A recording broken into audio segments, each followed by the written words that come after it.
اب جو کابینہ میں سے جو خبریں آ رہی تھی کہ گورنر راج کے حوالے سے غور و خوض شروع کیا گیا ہے، تو آج کے اجلاس کا جو میں نے پتہ کیا ایک یہ بھی تھا کہ اس کو پرولونگ کیا جائے گا. یہ ایک تاثر نہیں فخر بھائی، میں آپ کی یہ جو دوسری انٹرپریٹیشن ہے، میرا اپنا یہ خیال ہے کہ یہ ایک اچھی ڈائیورژن ہوگی کہ گورنر راج لگانا چاہتے ہو، اچھا لگا کر دکھاؤ تو صحیح، ہمارا مینڈیٹ چھینو گے. میرے خیال میں آج ایڈوکیٹ جنرل کو بھی شاید بلایا ہے.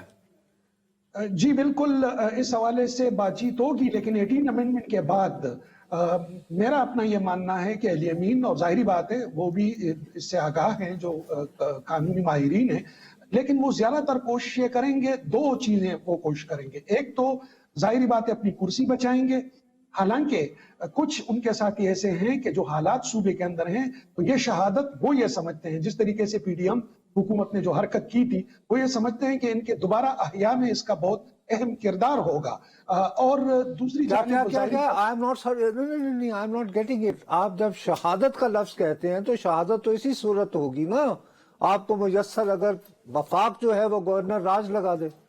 بالکل، تو فرض کریں اگر وفاق جو ہے وہ گورنر راج نہ لگائے تو پھر تو شہادت نصیب نہیں ہوگی. اور وفاق نہیں لگانا چاہتا، وفاق شہادت نصیب نہیں ہوگی. یہی جو باقی ساتھی ہیں اور خود جو اپوزیشن جماعتیں ہیں، مثال کے طور پر عوامی نیشنل پارٹی، وہ بھی اس کے حق میں نہیں ہے، کیونکہ وہ بھی گراؤنڈ ریئلٹی سے آگاہ ہیں کہ اگر ان کو ایک موقع یہ دوبارہ دیا گیا تو یہ دوبارہ آ سکتا ہے. آپ نے مولانا فضل الرحمان کے حلقوں سے کچھ خبر گنسن لی ہے کہ ان کا گورنر راج کے بارے میں کیا خیال ہے؟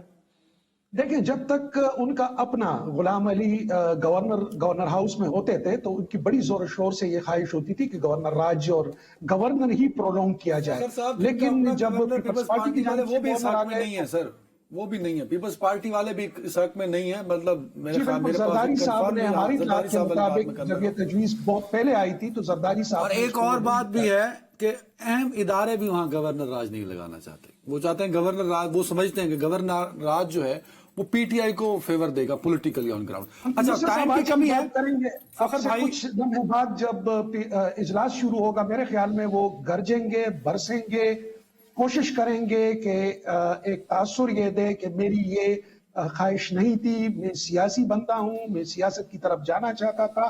ایک طرف وہ دو دھاری تلوار کی طرح وار کریں گے، ایک طرف پارٹی کے وہ حلقے جو ہاکس ہیں، جو یہ سمجھتے ہیں کہ یہ تو ہے نا فخر بھائی، لیڈرز کی لڑائی، ٹائم کی کمی ہے. مجھے پبلک سینٹیمنٹ بتائیں.